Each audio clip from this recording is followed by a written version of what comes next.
He's right there, so if you just want to wave so they'll know which one of my husband. That's him. And then we also have the master of short sales with us today, Mr. Alan Weiner. We work closely with Alan with all our short sales. I like short sales because of Alan, because he's awesome. And of course, we have our favorite title company rep, Jamar Patterson at Universal Title, who deals with all the craziness in the background to make sure we get these short sales to close. Right, Jamar? Yes, indeed. So guys, this is meant to be a conversation. We just want to share as much information as possible to help you with navigating the short sale process. And just a little bit of housekeeping. Any questions you may have, please put them in the Q&A box just to make sure we don't miss it. Otherwise, if you just want to give a shout out or a hello, put it in the chat box.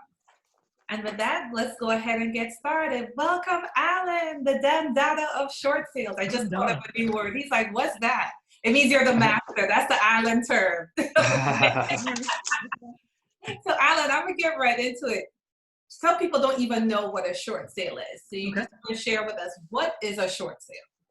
So a short sale is really, by definition, means that when the amount owed to the lender or lenders is more than the value of the property, that would be netted from the property. So even if the property might be worth more than what's owed, if after closing costs and commissions and everything else, you're going to be $1 short, it's a short sale. So short sales can be $1 short or $1 million short. It doesn't matter. I often say it's like pregnancy. You can't be a little pregnant. You either are or you aren't. You're either short or you're not short. Okay. So that's what a short sale is. And that's the premise that we start with. But I've never heard a short sale compared to a pregnancy before. So that's definitely new. Sometimes pregnancies go faster than short sales. Okay, awesome, Alan. All right, Alan, so we'll jump right into the nuts and bolts of it. So I know many agents are afraid to handle short sales because of the process. Me personally, I love it because in working with me, you can see I tend to get as much information up front as possible from the client so we can begin the process and have little to few, bumps along the way.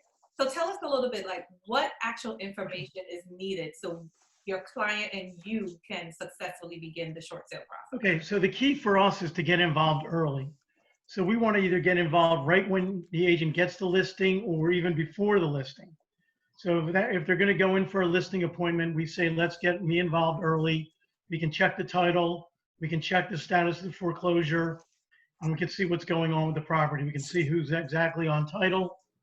And then we'll have a conversation with the seller. Ultimately, we're going to need their financial information. We're going to need their bank statements, their tax returns, their pay stubs.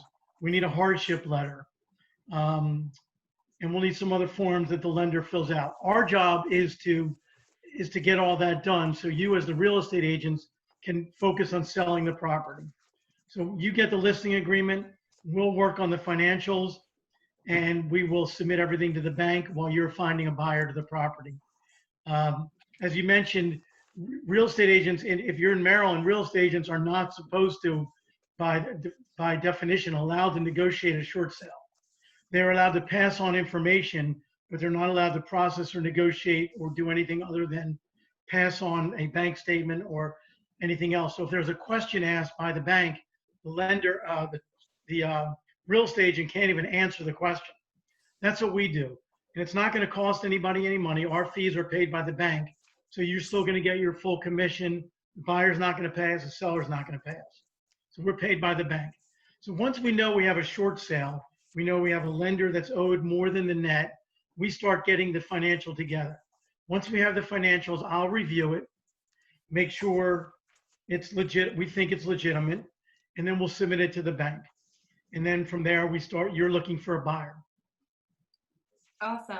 And Alan, you said something that's really important because when I first got in the business, actually, that's the first thing that was told to me, and that I should not be negotiating a short sale because it is considered an illegal practice of law, right? Would you agree? Well, it's not necessarily law. You just have to be licensed to do it. Okay. All right. So, You know, yeah, there are some agents that do it. there are agents, yeah, they do it. They do it. Their brokers wouldn't be happy if they get in trouble, but they do it. Yeah, and then actually we already have someone asking a question saying, does that go for VA loans as well? What you just shared. VA as in Veterans Administration or Virginia? Veterans Administration, yes, and Virginia, and Virginia. It's Veterans Administration, FHA, all loans in Maryland. Virginia has a little bit different rules. The agents can, in fact, do it. It's frowned upon, but it's not mandated that they cannot do it. Oh, wow. But there's no reason. I mean, you think about it. Why would an agent want to do it? It'd be like Jamar and me selling real estate. We don't know what we're doing. Let us do what we do. You do what you do. So then the next thing that's going to happen is that the lender is going to hopefully order a valuation of the property. And even though you've already listed the property at, say, $200,000, because you're basing it on what you think the market price is, the lender is going to do what's called a BPO. Unless it's an FHA loan, then they're going to do an appraisal. And if they do a BPO, the most important thing I can tell agents today that hopefully they take away from today is you're doing a disservice to your client if you do not meet the BPO agent at the property. Now, of course, we got some restrictions because of the virus. But in a normal time, if you can meet the BPO agent at the property, because we want the BPO agent to give us a fair valuation of the property. Generally, they're getting in and getting out.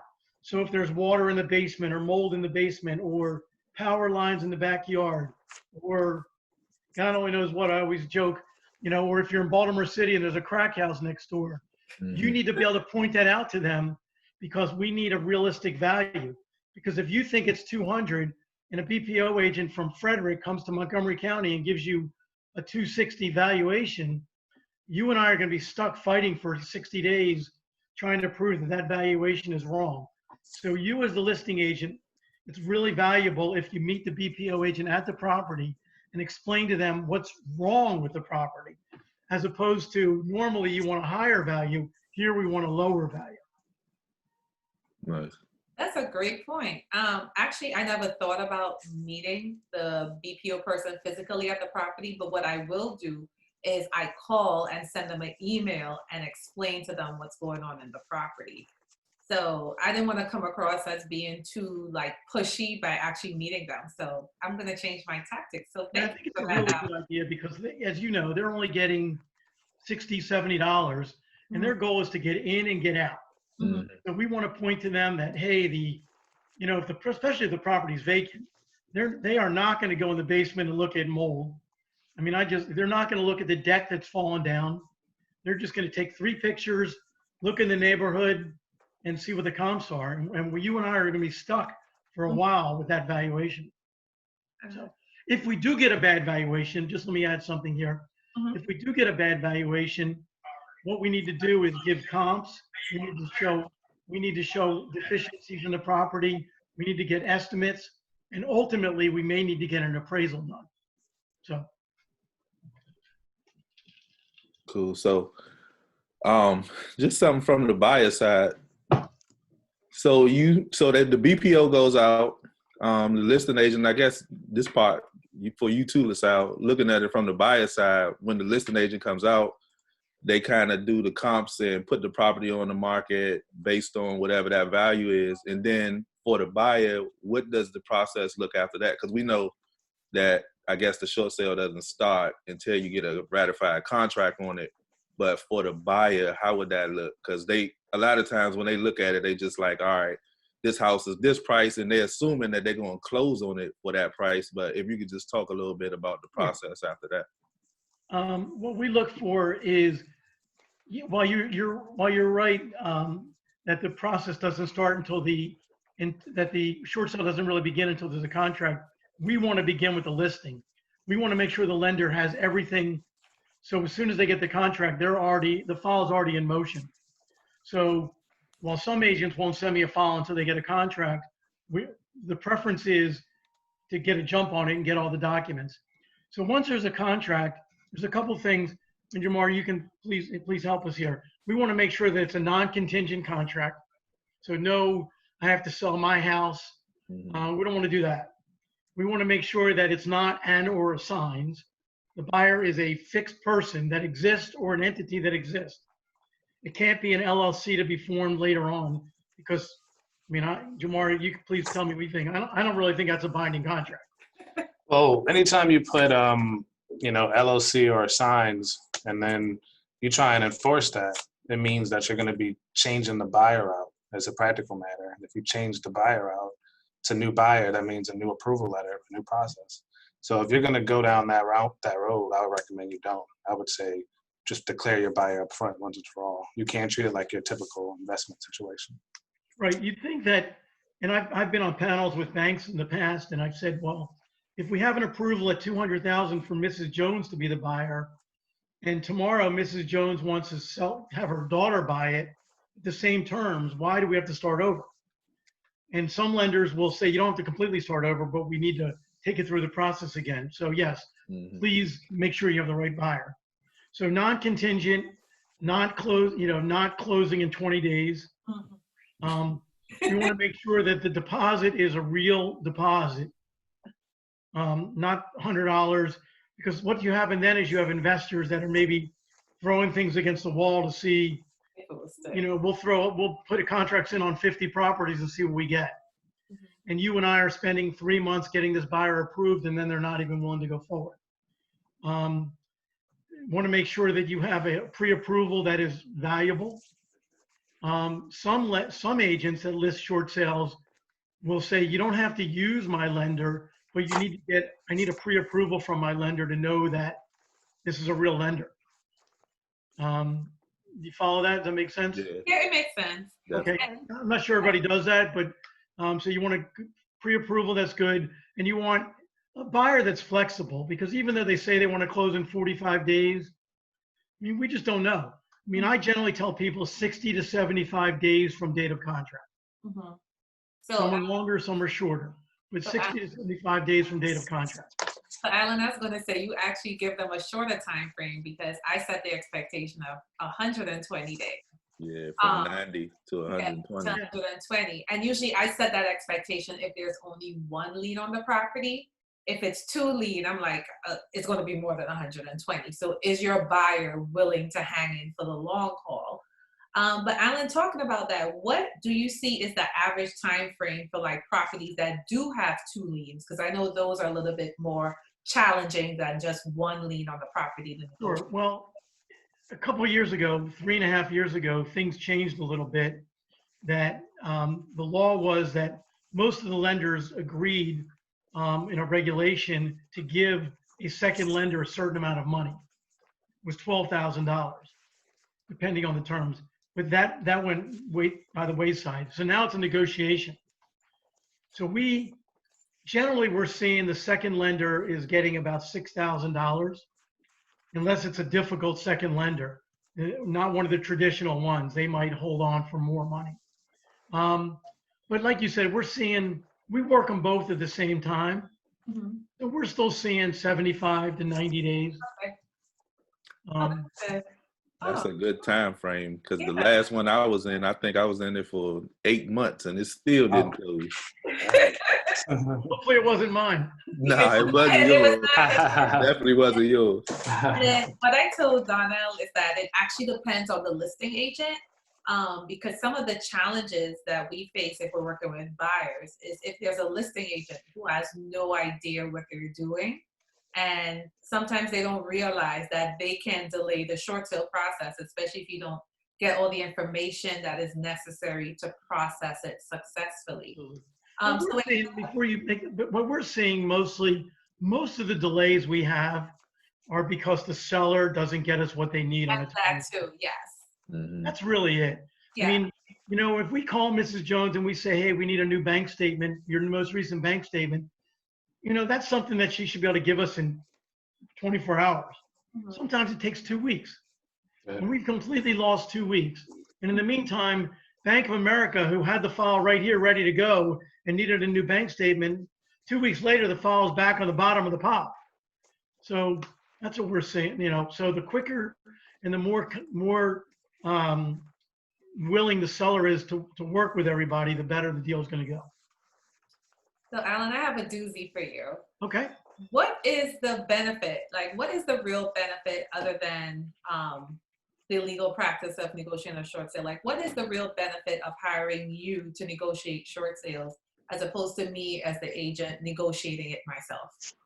Well, I think the main basin is it's all we do. And it's all we've ever done. And I don't want to make this an advertisement for our company, but it's all we do. And we've been doing this for 10 years. And we have a bunch of processors, 12 processors that work for us. We work with title companies. If Universal is going to be doing the closing, we know what they need. They know what we need. We can get it to the table quicker. And it allows you to focus on doing what you do best, allows us to focus on what we do best. And there's going to become issues along the way that you're not going to know. Just like if it was selling real estate, I wouldn't know. And so that's the real reason. We are on these lenders. We call the lender every other day. Mm-hmm. I can vouch for that. I can definitely vouch for that. And we call every other day, and we have, and sometimes more than that. And that's what it takes. I mean, these things don't have, and if you're not on them, like, you know what, it's not going to get approved. They are just not going to approve it because you send everything in and say, okay, send me my approval. The other thing that we do is we make sure that the approval meets the needs of the seller. I'm going to go into another subject here, but well, let me just explain what a deficiency waiver is. Yes, please. That was one of my questions, so you're ahead of the game. One of the goals we want is, if I was doing a short sale for myself, one of the reasons I'm doing a short sale is because I want to make sure that Bank of America never bothers me again after this is over. And so when I get the approval letter, I want to make sure the letter says Bank of America will take $150,000 on this $250,000 debt, and they will waive the other $100,000. So Mrs. Jones is not going to be responsible for that. Some lenders will say we are going to have the right to pursue that other $100,000. So we will negotiate and push like crazy to make sure that that is not in there. Generally, when I talk to the seller, and I mentioned that I talked to the seller early on, if the lender is a credit union, the credit union will not waive the full deficiency balance. So around in this area, we have, Federal Credit Union, Nassau Federal Credit Union, state employees. I can't even think of some of the other ones, but some of the credit unions, they're not going to waive the full deficiency. What they will do is they will negotiate with us. So if you owe them 100, they might say, okay, we'll take 30,000, payable $200 a week, a month for 5 years. So that's the deficiency waiver is what we want to make sure happens. The other thing we deal with is we'll deal with tax liens and HOA liens.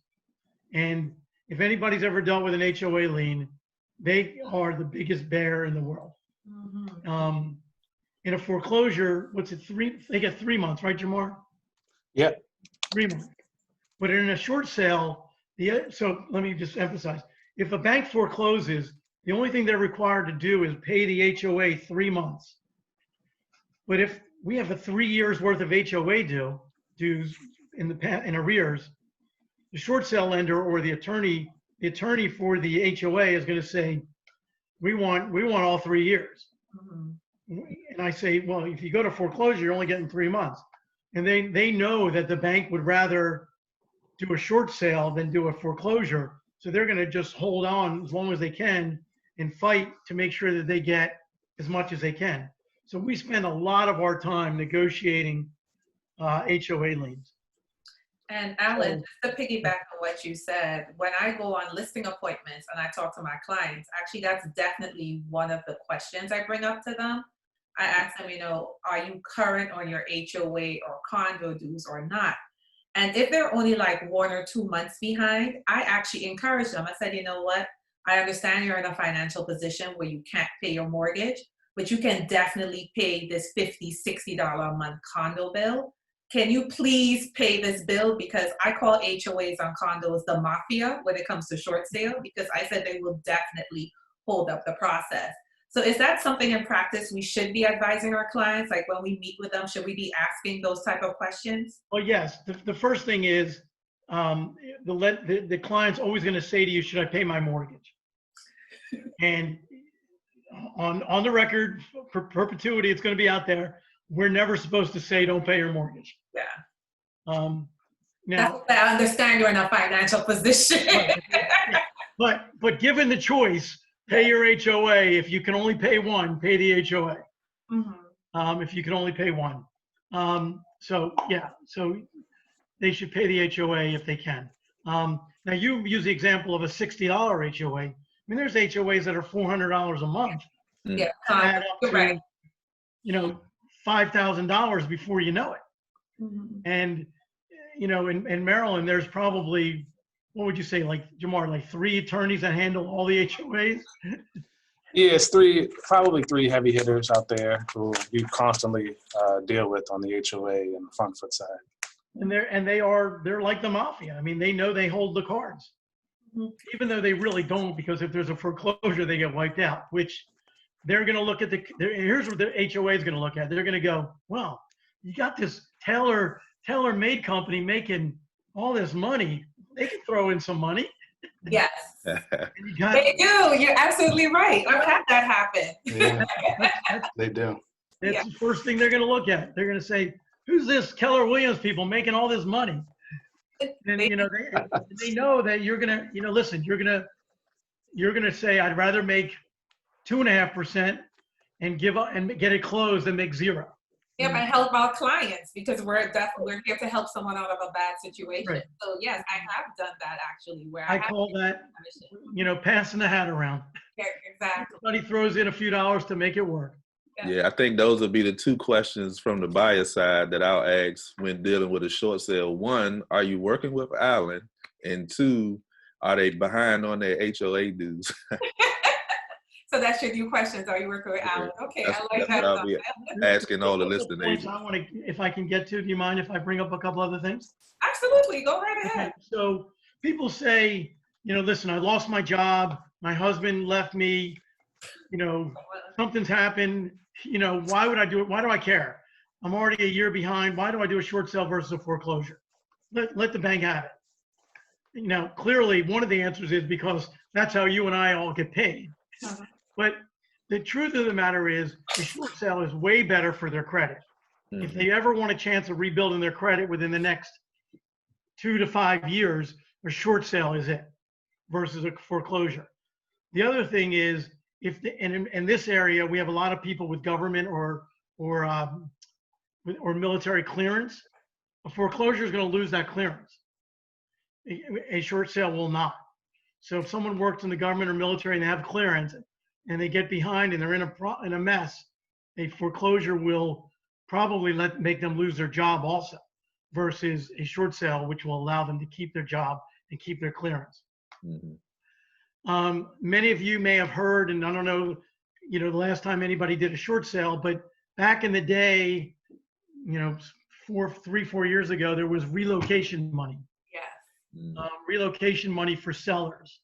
So you might get a seller that say, well, my neighbor did a short sale, or I read on the internet that you can get $20,000 for doing a short sale. Well, the answer is that's kind of gone by the wayside.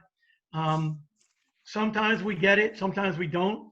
But there was a law that expired in January of 2017. If anybody knows what that date also was. Don't forget perpetuity, Alex. Right.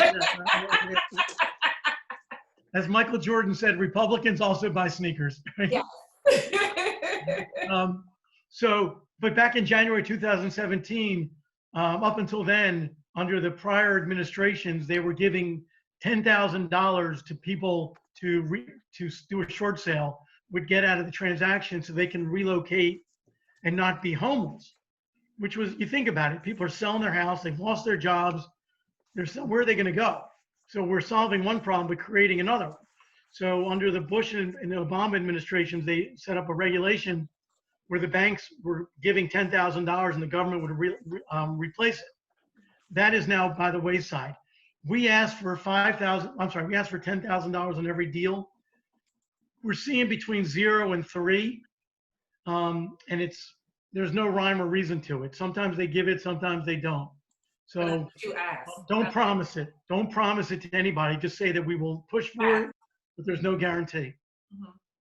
And Alan, you touched on something. I love the fact that you mentioned in working with you, because I do love working with you, especially with short sales. These are people who are in financial difficulties. Your service is free. Your fees are paid by the bank. Right. We're paid by the bank. And, Right. you know, I'm the owner of the company. We will not hold up a deal based on what the bank approves. We ask for a certain amount, and we usually get about 50% of that amount. And if we get 20%, we will not hold up the deal.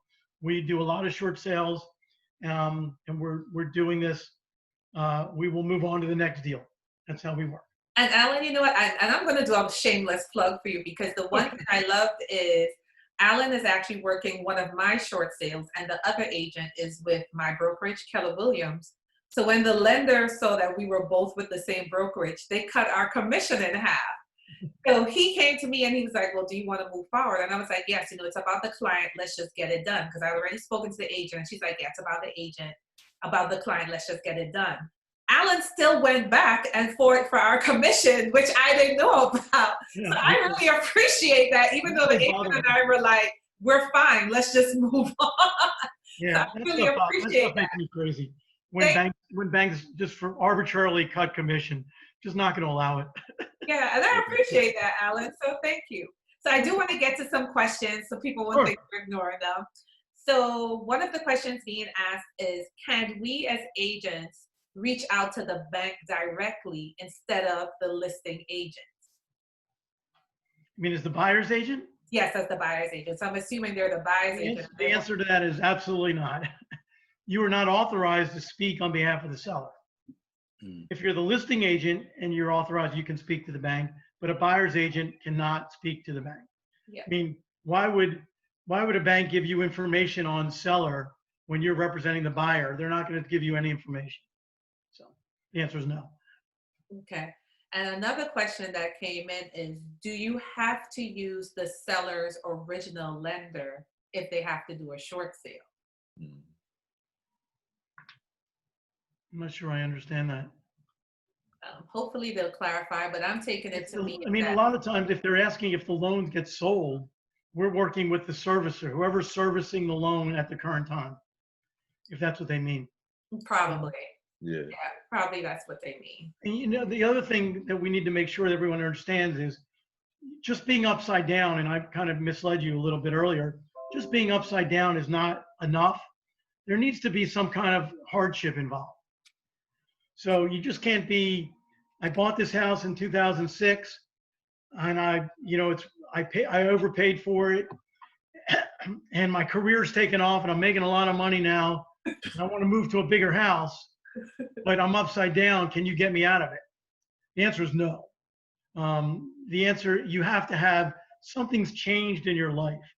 It doesn't have to be catastrophic. It just has to be something that's going to make your life a little more difficult. You've lost your job, your hours have been cut back, you were furloughed during the COVID, and you can't catch up, which is what we're going to see over the next 6 months, I think.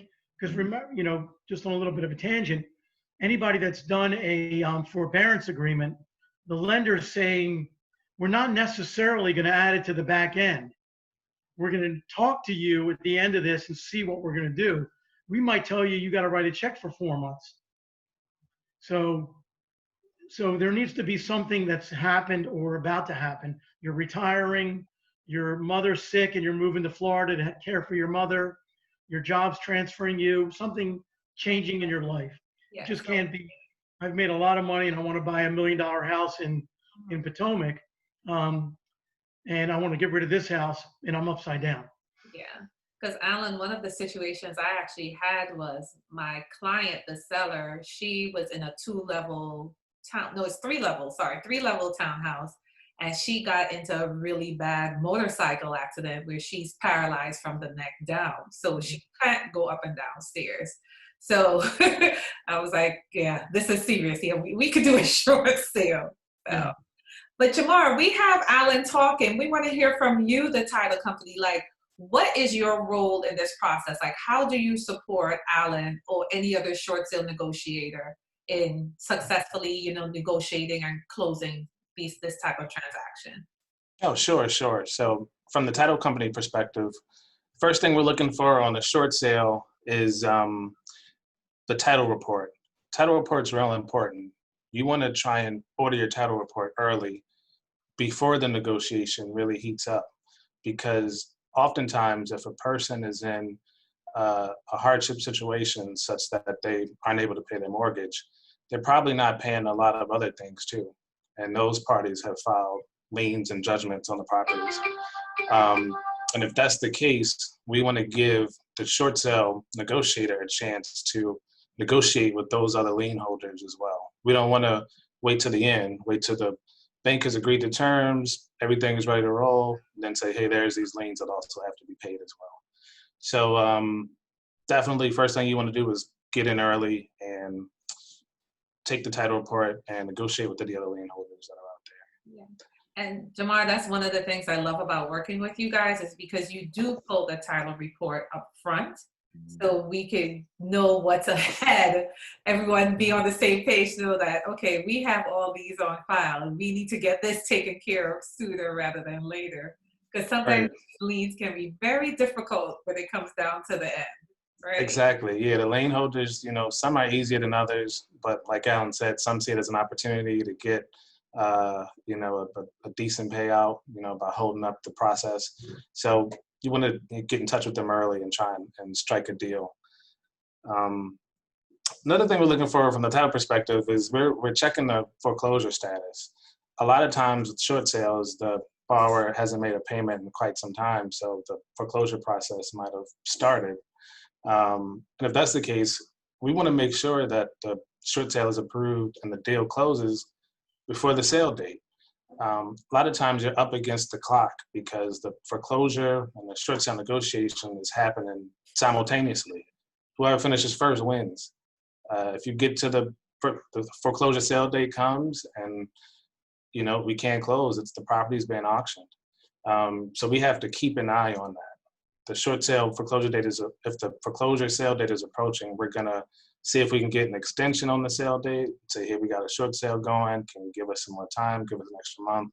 But something you gotta watch. It's definitely something you gotta watch. Wait, before you move, I actually have a question about that because, and I may be wrong, so please correct me. I was under the impression that even though there may be a foreclosure coming up, once we have a short sale and a ratified contract and we begin the process, that can actually postpone that process. So am I right, or am I just out in a tangent somewhere? No, you make a good point. A lot of times, once the foreclosure process started and the seller lets the bank know that, hey, give us a break. We have a ratified contract. We're undergoing a short sale. We have a process underway. Let's slow this thing down a bit. You know, sometimes the foreclosure company will, and the law firm will give you a break there and delay things some. But ultimately, they aren't going to delay things indefinitely. And at some point, the sale date will come.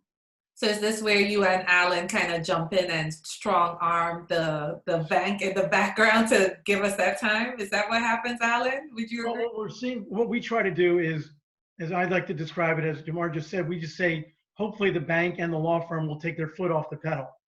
Okay. They're not going to stop the process, but they might just give us a break and let us, but not always. They're not always going to do that. We're in a good place right now because no foreclosures are going forward right now.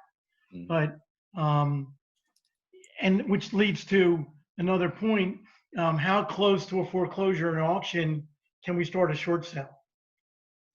Because unfortunately, sellers don't always take it seriously until they wake up on Monday and realize that the auction is on Wednesday. And then they're going to call their agent and say, can you sell my property? The answer is probably no. They're not going to stop it, you know, within the same week. At that point, the only thing that will stop it is a bankruptcy. So one thing, Jamar, you touched on it a bit, is other liens and other judgments. There's a really misnomer out there that I think it's pretty common, that bankruptcy clears judgments and liens. And the answer is it really doesn't. So if Mrs. Smith has a lien against her from, Lenmark, to pick one, and they Oh filed boy, bankruptcy. here we go. They filed bankruptcy a few years ago. The only thing that did was wipe out the personal obligation, but it still stays on title. So when Jamar looks at title, he's going to see that lien. And we have to, at that point, either go back to the bankruptcy attorney and ask him or her to file something in the court, getting that lien extinguished, or negotiate with the creditor at that point. And one of the problems we're seeing, and we have one right now in our case, is that the bankruptcy was 7-8 years ago, and the creditor can't even find the file, but the lien is still on the property. So just be aware. So I know in those cases, sometimes that once the short sale get approved, they give a certain amount of time to close. How do you, Alan and Jamar, how do you guys work together with the buyer to get them in and get closing scheduled in that amount of time that the short sale was approved? Well, we'll send the approval to Jamar and say, this has got to close by, June 15th. And then he starts working with the buyer and the buyer's lender. And if they need an extension, they'll come to us and say, can you get an extension? And sometimes we get it. Often we get it, but sometimes we don't. Yeah, pretty much. That's one of the things we look at, the short sale approval letter. So once the short sale process is complete and the bank agrees to terms, they issue the short sale approval letter. And in the letter, it lists, of course, when it expires. And in other words, you have to close and the lender has to receive their funds by that date. So on our end, we want to make sure everyone knows, all parties, the lender and especially the buyer, that we have to close by that date, and we have to close early enough in the day so that we have enough time to send funds to the short sale lender that same day, because we don't want any problems. Jamar, I actually remember when I worked a file with you where we were to the minute we're getting the money over. It was not. Yeah. I mean, sometimes the letters will say, hey, you get 24 hours after you close or 48 hours after you close to send us the money, and language along those lines. But we don't want to mess around too much with that and be pushing up against deadlines. We want to close and wire right away and not get too cute. So yeah, that's one thing. That's one thing we're looking at on the approval letter. We're also making sure that on the approval letter, all the numbers make sense and add up. So we run the numbers into our settlement software, generate a settlement statement, and we make sure, if the short sale bank is netting X amount of dollars and the transfer tax is X amount of dollars, the proration is X amount of dollars, that the seller's bottom line still ends up at zero and all the numbers add up and everything makes sense. So that's an important part of the process. Starting next week, or I'm sorry, in a month, we're running into a period of time where tax prorations are going to change in Maryland. So sellers are going to owe money on their taxes for the next tax year. I'm explaining that right. So yeah, and so when we submit the approval, when we submit the original HUD-1 for approval, we might say it's going to close on July 15th, and we put in 15 days worth of taxes, but it might close July 20th, and now we owe 20 days worth of taxes.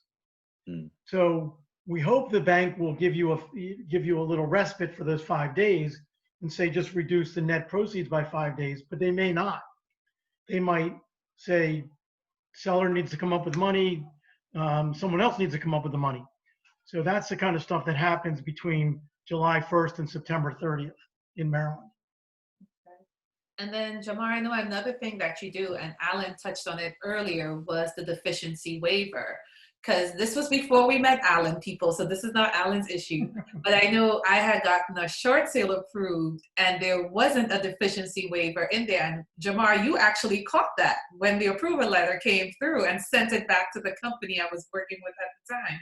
So you want to talk a little bit about Yeah, what you're yeah. in? So we read the letter. We at the time of settlement, um, we're explaining all of the documents and including the short sale documents, and we want to make sure the sellers understand what they're getting themselves into and the terms of the letter. We go over it to make sure they understand. Yeah, in our case, we had a short sale where and probably 75% of cases, the deficiency gets waived, short sale closes, and the seller has to never worry about this lender ever again. But yeah, in this case, the deficiency did not get waived, and letter essentially said, "Hey, we're going to accept a short payoff, but seller, you owe us $20,000, and we'll expect monthly payment going forward." Mm-hmm. That's the deficiency. So I just wanted to make sure the seller, before they even came to our office, understood that deficiencies here. Are you prepared to pay this money moving forward? Mhm. And she wasn't. She didn't want to. We had to go back and talk about it and get a new letter. Yeah. Yeah, I think I had that too with a buyer, and the seller had to pay money, and it was like, nah, we're not paying anything. So it does come up. Mm-hmm. Mm-hmm. You know, one thing we're seeing a lot of is deals are ready to go to closing, and even before, nobody thinks it's a short sale. Somebody says, I have a loan, $175,000 loan, Oh, and yeah. the title company hasn't really done the title search yet. There's a buyer around, and what's happened is, especially with an FHA loan, the seller has modified their loan sometime in the past several years, and they've added $40,000 to the principal. They might not even know that they've done it, or they've forgotten or whatever. And you get 3 days before closing, and the title company says, wait a minute, we have $220,000 worth of liens, and we only have a $200,000 sales price. And everybody's like, wait a minute, they only had one loan. Well, it turns out they had two because they modified. So all the more important reason to use a title company that knows what they're doing, because I can't tell you, sometimes I feel like my head's going to fall off my shoulders because I'm shaking my head so much as to how this title company is still in business, because they have to check the title. The other thing why it's important to use a really good title company, because the worst thing that can ever happen, and Jamar, I hope it's never happened to you, but my guess it's probably happened somewhere along the way, is funds get returned. Yeah. Yes. It causes a panic for everybody. So you want to make sure, and it could be returned for a simple reason, like the title company didn't have all the documents signed and are ignoring 2 phone calls. And next thing you know, the funds have been returned and all chaos, all you know what breaks loose. So it's really important to use a title company that's going to know what they're doing, take the care, and be responsive. Yeah, that's a good point, Alan. That's one thing I'll point out. Like one way to make this process go easy is to just listen to what the short sale bank says that they want and just do what they want. They send you documents with the short sale package, an arm's length affidavit, for example, and they say sign and date it. Just get it signed and dated, turn it back in. Do exactly what they ask. Do what they ask, you won't have any problems. If you miss one signature, though, that's all it takes. One date, your wire might get returned. And that's always a cause for concern and panic, like you said. Jamar, you brought up the arm's length affidavit. Why don't you explain to everybody what that is in case they don't all know? Sure. Short sale banks often issue arm's length affidavits. They want them signed by all parties. They want to make sure that there's no secret agreements amongst us and that everything is on and up and up. If the seller is, because keep in mind, the lender is accepting a short payoff. They're taking, sometimes tens, hundreds of thousands less than what's actually owed. They're taking a big hit. So they want to make sure there's no secret deals going on, that the seller is going to leave the property, allow the buyer to take on the property. There's no secret agreement amongst us to have the seller secretly stay in for a couple more months. They want to make sure that everything's on and up and that there are no agreements between us that haven't been laid to the forefront. Yeah, I think too, even in those arm's length agreements, they make sure that the buyer and the seller are not related. So you can't do a short sale to any one of your family members or anything like that. So that does come up in there too. I remember that. That's true. And the other part of it is they want to make sure the agent is the agent and not a buyer or part of an LLC that's a buyer. Or so if you're an agent and you're in an LLC that's buying the property, they're not going to pay you a commission. So you can either be the buyer, you can do it, but you're not going to get a buyer's commission. So, or if you're selling if you're listing your mom's property, you're not going to get a commission. Or if the buyer is your mom, you're not going to get a commission. So, as Jamar said, remember, these banks are losing money, and they're not in the business of gifting away money that they're losing. So the one thing everybody should remember is short sales are a privilege, not a right. The banks don't have to do this. They, we often say, well, this is crazy. This is a much better deal. They're going to get a foreclosure. They don't have to do it. It's a privilege. The fact that they're going to let you sign a promissory note that says, I promise to pay the bank $200,000. And they don't have to take anything less. And if they do, it's because everyone's done their job and negotiated a good deal. It's not, so no kicking and screaming because the bank didn't accept it. They might think that they're better off going to foreclosure. Or the investor on the loan might be a Chinese pension fund, and their position is we're never going to allow short sales. So, even though Wells Fargo is servicing the loan, the investor could be this pension fund that says black and white rule. We're not doing short sales. So, I got a question. Oh, go ahead, Lisa. Sorry, there's a question that came in the chat. Someone wants to know, Alan, do you work in Georgia and Florida? What states are you licensed in? We do work in Florida a decent amount. We've never worked in Georgia, but we certainly can look into it. I don't know what the requirements are in Georgia. But primarily, what states do you work in, Alan? Primarily Maryland, D.C., Virginia, and Florida, and Nevada. And Nevada? Nevada. I don't want to know why Nevada, but okay. Actually, the reason is Nevada. One of the people in my LLC and one of the ownership group, he's from Nevada, and his company was in Nevada based before we kind of merged together. Okay. He does Nevada and Texas, not as much, but Maryland, D.C., Virginia are pretty much 80%, and Florida is probably 15%. Gotcha. And thank you. And we have another question that's coming in. As an agent currently representing a buyer in a short sale, the contract was accepted by the seller in February. I was told that the BPO took place about a month ago. So they want to know, can I forward your information to the listing agent, or is it too late for you, Alan, to step in? We'll step in if the seller's willing to have us in. I mean, it's not, unfortunately, what I tell buyers is, like, if you're buying a short sale, you can say, we're only going to put our offer as contingent on, just like you might say we want to use universal title, you can say we're only going to go it if Alan's company's negotiating it or some other professional negotiator. We're not going to, so you make that as a contingent in the contract. But unfortunately, the seller has to agree to allow us, just like they have to agree to allow any title company. But it's not costing them any money. And actually, I think that's one of the things when we worked with the previous company, that's one of the things I believe Donnell used to do. And that's one of the questions I asked as well is it a professional company that's negotiating the short sale? Because if it's an agent, I get nervous right away. And I start telling my buyer, listen, I don't know about this. Yeah, because the process already takes ample amount of time. And then if it's not being professionally negotiated, you probably want to keep your buyer away from that property. Yeah, I wouldn't. I mean, these things, we're not rocket scientists, but it does take some perseverance.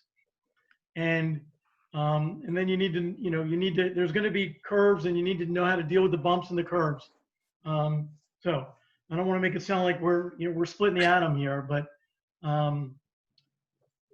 there's no reason to, unless your buyer is so in love with the property and willing to sit around for a year waiting for it.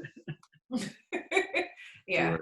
it could definitely take that long. So now you have a question? Yeah, just a question on that, on just waiting. So we know once the short sale go up on the listing that the listing agent does the price based on the market value. How likely is it that the short sale gets approved at that price it was listed for? For me, never. Well, I'm going to throw it back at you. It depends on how good the agent is. How good the agent is at pricing the property. Right. I know a lot of buyers think they're getting a good deal, but it's just what they see, and we don't really know. Like, we don't know if that's going to be the price at the end. You're right. And it seems to me that it would make a lot more sense for banks to give you a price early on as opposed to late in the process. But yeah, but that also comes back to Alan's point where he said it's a good idea for the listing agent to meet the BPO person at the property. So that way you can definitely kind of, not for lack of a better term, bulletproof the process, where you can at least come close to the listing price that was put on the property. Mm-hmm. All right. Alan just came in. I didn't really understand it. Yeah. About a listing addendum. Sure. So she came in a little bit late. So she was asked, because we went over it earlier. So she was asking, how does the listing agent request the short sale with the bank? Does the listing agent reach out to you, I guess, to start the process? The listing agent, we try to make it as easy as possible for the listing agent. We basically say, you list the house, we'll do, and make the introduction between us, the title company, and the seller. And then you sit back and we'll just tell you what time and where to come to closing to get your check. Mm-hmm. We'll handle everything else. And then the only time I am going to get you involved is when Mrs. Jones is not getting me what I need. I'm going to call you and say, you need to get Mrs. Jones to get off her butt and give me her bank statements because she's not giving it to me. Mm-hmm. So that's when we're going to get you involved. But other than that, we just say, Universal Title will have your check at 2:00. Go get it. Yes. In 60 days. I like those conversations, Alan. And we have another question. Actually, it's a great question. Basically, the person is asking, how do you update the listing agent on the progress of the short sale? Question. You update weekly, bi-weekly? That's a great question. Yes. So up until about 8 years ago, I was running this company pretty much by myself, and I had 2 people that worked for me, and I was doing it, and it was really good at what we were doing, but we were really bad at communicating. And about 8 years ago, I merged with another company who was a technology platform, and he had a technology platform that allowed us to automatically update the files. So anytime a file is touched, the listing agent and anybody else we list in there will get updated. So when you tell us up front that you want your admin person, your listing agent, and the seller to get updates, anytime that file is touched, an automatic update goes out. It doesn't go to the buyer's agent. It only goes to our side. So we generally are getting updates. In the beginning, might be once every 4 days, but when things start really going, it might be every 2 or 3 days. Automatic updates go out. And on top of that, I'm always attached to this thing, so you can always reach me. And I know every file, or I can find every file. So we will keep you fully involved in the process. And Alan, I can fully attest to that, because at first I was like, where is he going with his answer? Because I know I get updated at least at a minimum once a week. And then as the files get closer, you really up the game with communicating to us. I was like, wait a minute, we get updated regularly. Where is he going with this? The question in there for you too. I know. I'm like, oh, I get a question. I feel special. Hey, thank you. How do you present to the seller of a short sale property? You are the best agent for them with your short sale team members, with Jamar and Alex. That is a great question. Actually, before I even go on the listing appointment, I present to them that I do have short sale experience, and I kind of give them a background of what the process would involve. So you're kind of already coming off as the expert in the field. So that when I actually sit down and meet with them, I've already set the expectations of what they can expect in working with Alan, what they can expect in working with Jamar. So when I do actually meet the seller, I'm just sitting down at the table signing a listing agreement. But the one thing I do, and I think Alan, I guess I'm not sure how he feels about how I do this. When I go on my listing appointment, I take his package with me. Actually, I email it before I go to the meeting and meet with the clients. So by the time I meet with them, they've already filled out the short sale package, and we're literally just signing the listing agreement. Because when Alan first met me, he was like, I need the paperwork. And I'm like, Alan, here. It's It is. done. Oh my So gosh. I'm like, Dream come true. yeah. So I think I can honestly say I'm one of his favorite agents because I get everything done up front and send it to him. So I do cut out that part of the job for him. And then we know the seller's committed. Yep. They've already spent an hour and a half doing their documents. Mm-hmm. So, You know, part of that answer to that question is not only how do you as an agent get the listing, but how do you convince the seller that a short sale is the way to go for them? mm-hmm. They're behind on their mortgage. They are, they've lost their job or whatever is going on, but they don't want to move. I mean, one thing I can tell you is that all sellers want to stay in the property as long as they can. It's the house that they brought their kids up in. It's the house they lived with their husband before he died or whatever it might be. Excuse me. So we convince them, we explain to them that not only are you going to get out of a situation where Bank of America is calling you 5 times a day, but you're going to get into a new property, a rental for 2 years. And then in 2 years, you're going to buy on today's prices instead of 2006 prices or whatever it might be. So I don't know if you've done them long enough, or have you done where you've gotten a seller, you did their short sale and then 2 or 3 years later they bought a property? Yes. Yeah, we did it ourselves. We did it ourselves. We're one of those people. So, but great question. Well, we're almost out of time. We have 3 more minutes. Are there any final words you want to share with us, Alan? Yes, I would. I think that it seems like with what's going on right now, and I'm anxious to hear, Jamar, what you have to say about this. It seems like short sales are going to get pretty busy again. We certainly think so. We've been to a lot of economic seminars online. We think that it's going to get really busy. So it's a great opportunity for you all to build your practice. In Maryland, if you go on the Bright system, you can get notice of defaults. So it's a great marketing tool for you all to find, and you can reach out to those people based on whatever zip code you want to work on. So if you're building your business and you want to start doing short sales, I would keep an eye on the notice of defaults and it's Bright, right? That's what it's called? Right. Yeah. Yeah. Right. Bright, in maybe another 30, 60 days, it's going to start growing. I can see it's already growing now, but not exponentially. It's going to start really hitting probably in July and August. So it's a great opportunity to build your business. I think short sales are going to you can really take off. And do you have a roster of who's on the call?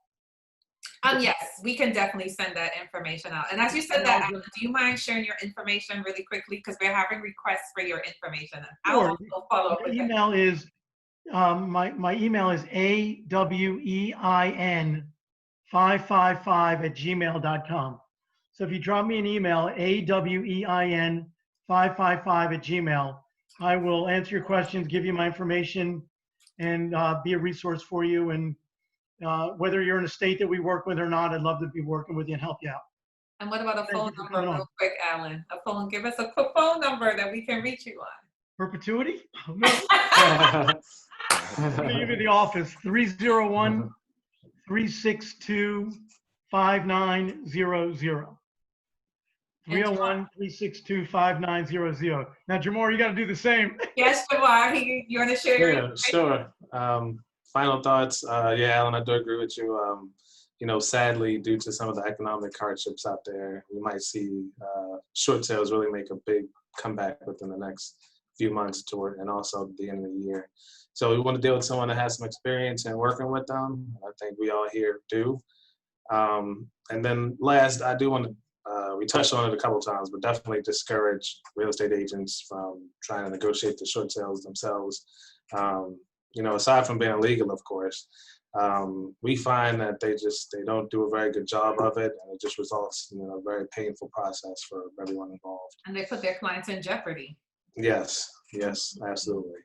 But yeah, any questions about the short sale process or title process, you can contact me at 240-345-9393 and gpatterson@universaltitle.com. Well, before we go, I just want to say, everyone, thank you for joining us. I hope this was very informative. My name is Lisel Taylor, and I will definitely send a follow-up email to everyone with Jamar's and Alan's information. I can definitely vouch for the both of them. I've been in this business 10 years.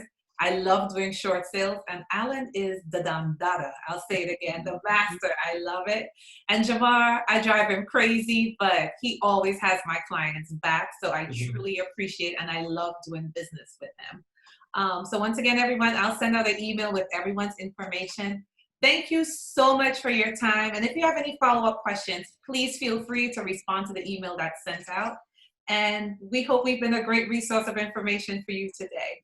So thank you, everyone. Together, everybody. Have a great day. Be safe out there. Day. Thank you, Donnell. You did an awesome job, too. You have any final words you want to say? Now, I was going to say thank you to Jamar and Allen for, sharing the information with us as well, especially if you're out there and you're working with clients on the buy side. They gave you a lot of information that you can ask the listing agent, and also to educate your buyers in what they'll be getting into is when they go into a short sale contract. So thank you for that. We appreciate that information. Awesome. Thanks, everybody. Take care. Be safe. Have a great day, everyone. Be safe. Bye. All right. Bye.